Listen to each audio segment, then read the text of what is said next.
അന്നിരുന്ന assistant executive engineer പറഞ്ഞു.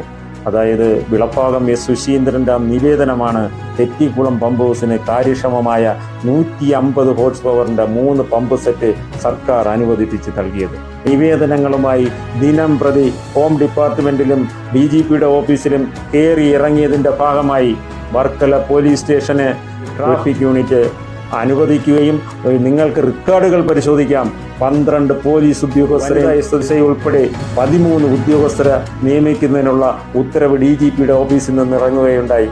വേണമെങ്കിൽ ബഹുമാനപ്പെട്ട നമ്മുടെ സമ്മതിദാനം അതിൻ്റെ രേഖകൾ എനിക്ക് നൽകുവാൻ കഴിയും. ഈ ഒരു സാധാരണപ്പെട്ടവൻ ഇത്രയും ചെയ്യാൻ കഴിയണമെങ്കിൽ നിങ്ങൾ എനിക്കൊരു വെട്ടൂർ ഗ്രാമപഞ്ചായത്തിൻ്റെ ഒരു വാർഡിൻ്റെ അധികാരം നൽകിയാൽ എനിക്ക് ചെയ്യാൻ കഴിയുമെന്ന് ഒരു നിമിഷം ചിന്തിക്കണം. ഈ വാദമ്പതി നിവാസികൾക്ക് എല്ലാവർക്കും എന്റെ നമസ്കാരം. ഞാൻ നിങ്ങളുടെ സ്വന്തം കാർ, സാധാ കാറല്ല, അംബാസിഡർ കാർ. ഇത്തവണ സുശീന്ദ്രനെ ഇലക്ഷൻ ജയിച്ച അംബാസിഡർ കാറായി എന്നെ കൊണ്ടാണ് സത്യപ്രതിജ്ഞയ്ക്ക് പോകുന്നത് വാക്ക് തന്നിട്ടുണ്ട്. അതുകൊണ്ട് ഈ റോഡിൽ ഇനി എനിക്ക് ഞെളിഞ്ഞോടാം.